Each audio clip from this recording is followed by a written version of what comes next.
Investigation ఉంది కాబట్టి నేనేమి క్లియర్గా విశ్లేషించి చెప్తే మంచిది కాదనుకుంటున్నా.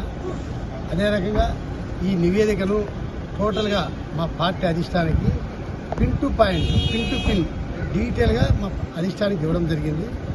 ఒకటి మాత్రం క్లియర్గా చెప్తా, మా అబ్బాయి ఎటువంటి తప్పు చేయలేదు, డ్రగ్స్ తీసుకునే అలవాటు లేదు. మీరందరూ వచ్చారు కాబట్టి 2-3 మాటలే ఎక్కువ చెప్పదలుచుకోలేదు.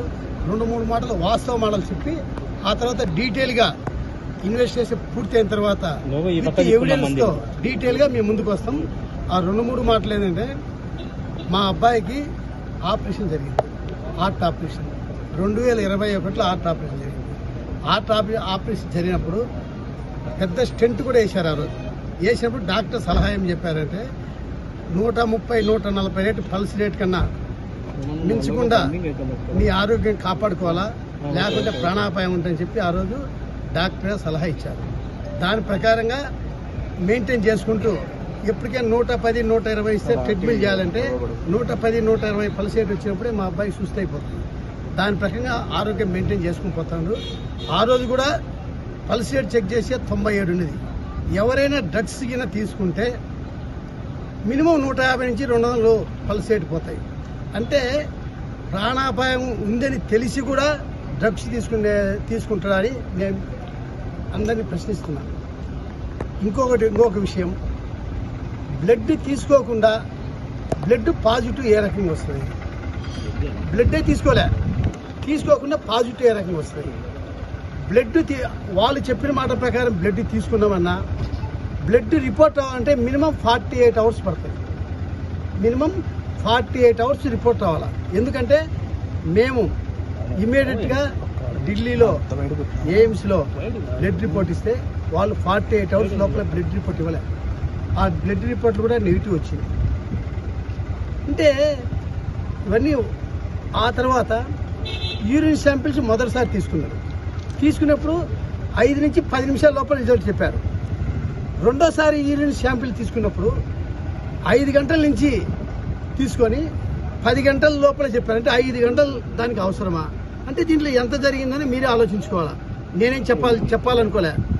ఎందుకంటే ఇవన్నీ వాస్తవాలు మీ దృష్టికి చెప్పాలా. మేము ఎందుకు వాస్తవాలు ముందుకు రాలేదంటే ఇన్వెస్టిగేషన్ ఉంది కాబట్టి ఇన్వెస్టిగేషన్ పూర్తయిన తర్వాత పిన్ టు పిన్ ప్రతి ఒక్కటి ఎవిడెన్స్ సమేత మేము ముందుకు వస్తా. ఆ తర్వాత ఇంకొకటి, మా వానికి ఏమని ఇచ్చారు, ఆంటిపిటమిన్, మిథాపిటమిన్ 2 పాజిటివ్ వచ్చిందని చెప్పారు. ఆ 2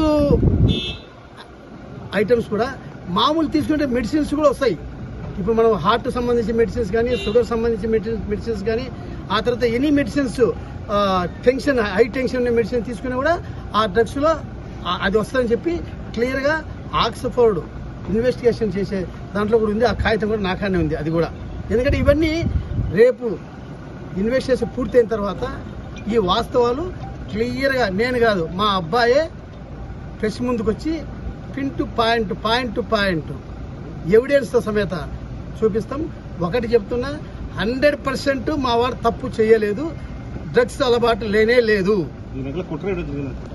అది ఇంకా అతను మీరే ఆలోచించుకోండి. డ్రగ్సే తీసుకోలేదు అసలు. మా అబ్బాయి వాళ్ళు ఎవరో తీసుకున్నారు, అక్కడ పోయినారు. పోయిన తర్వాత పరిస్థితి వాతావరణం వేరేగా ఉండేది. ఇమీడియట్గా రివర్స్ రావాలని కూడా మా కారు అక్కడ దించి వేరు చోటు పోయింది. అదే మా కారు ఉంటే ఇమీడియట్గా 10 నిమిషాలు వెళ్ళిపోయాడు. ఆ కారు లేని దానివల్ల అక్కడ వెయిట్ చేయాల్సి వచ్చింది. ఇంకా డీటెయిల్గా ఇంక ఇన్వెస్టిగేషన్ జరుగుతుంది కాబట్టి ఇన్వెస్టిగేషన్లో అయిపోయినాక డీటెయిల్ పాయింట్ మీ ముందరే అన్ని ఎవిడెన్స్ ఇప్పుడు అధిష్టానం